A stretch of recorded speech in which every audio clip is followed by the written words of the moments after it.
Alright, తప్పు చేస్తే జైలే గతి అంటాం కదా. కానీ జైలరే తప్పు చేస్తే ఏమిటి సంగతి?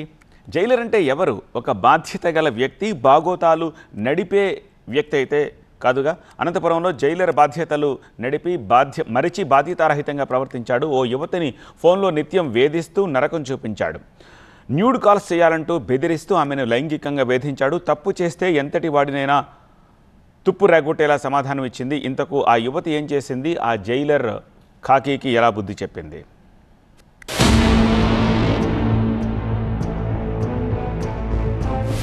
ఇక్కడ కాకి దుస్తుల్లో కనిపిస్తున్న పోలీస్ ని బాగా యాదుంచుకోండి. పోలీస్ అని ఎక్కడైనా కనిపిస్తే నమస్కారం పెట్టారు. అంతటి సంస్కారం ఇతగానికి లేదు. కనిపిస్తే నిలదీయండి. ఆడవాళ్లంటే ఆట బొమ్మలా అని గల్లా పట్టుకుని అడగండి.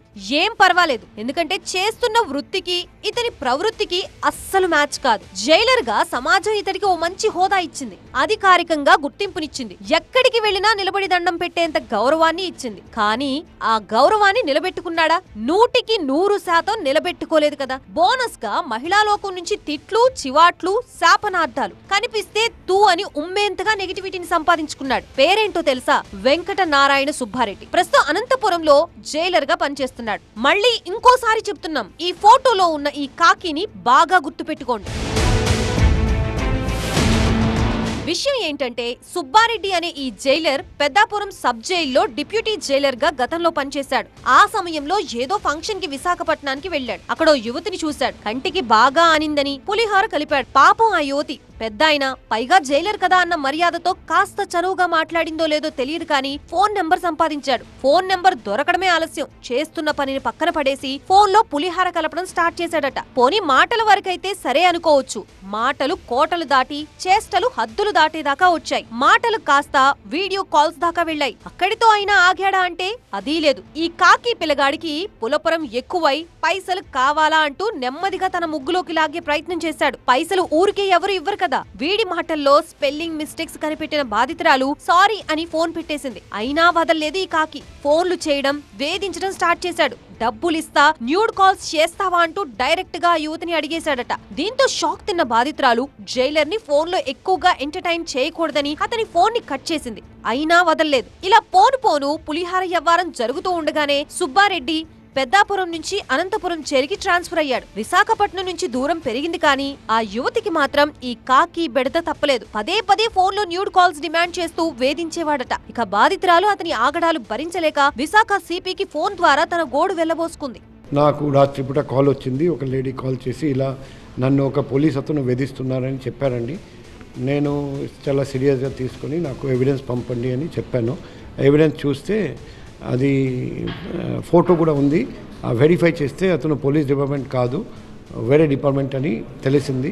తర్వాత మా సైబర్ క్రైమ్ ఇన్వెస్టిగేషన్ ఎక్స్పర్ట్ టీమ్ని దింపాము. వాళ్ళు కూడా ఎంక్వైరీ చేసి అది నిజమని మాకు తెలియజేశారండి.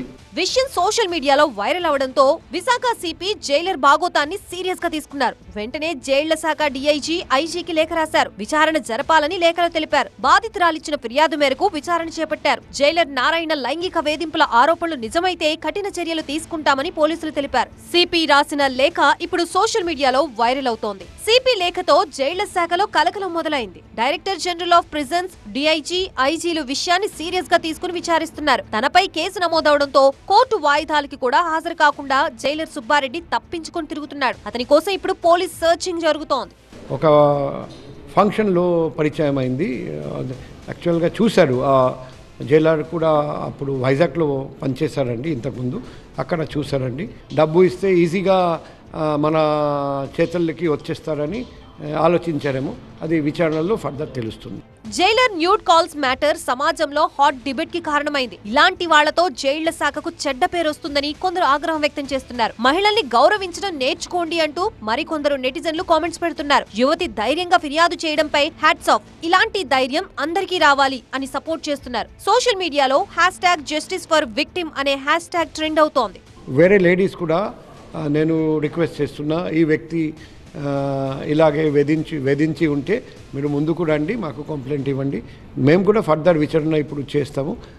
ఇటువంటి కేసెస్ ఇంకా ఉన్నాయా లేదా అది కూడా విచారిస్తాం. ఈ కేసులో ఇప్పుడు అందరి దృష్టి విచారణపైనే. జైళ్ల శాఖ నారాయణ్ని సస్పెండ్ చేస్తుందా అన్న చర్చ మొదలైంది. ఒకవేళ ఆరోపణలు నిజమైతే నారాయణకి చట్టబద్ధంగా కఠిన శిక్షలు విధించాలని జనం డిమాండ్ చేస్తున్నారు. మొత్తానికి అధికారంలో ఉన్నవాడు అడ్డదారిలో నడిచినప్పుడు సమాజం నిద్రపోదు. యువతి ధైర్యం, సిపి యాక్షన్, సోషల్ మీడియా రచ్చ ఇవన్నీ కలిసి జైలర్ బాగోతాన్ని 2 రాష్ట్రాల్లో చర్చించేలా చేశాయి. మళ్లీ గుర్తు చేస్తున్నాం, ఈ కాకి ఫోటోని బాగా గుర్తుపెట్టుకోండి.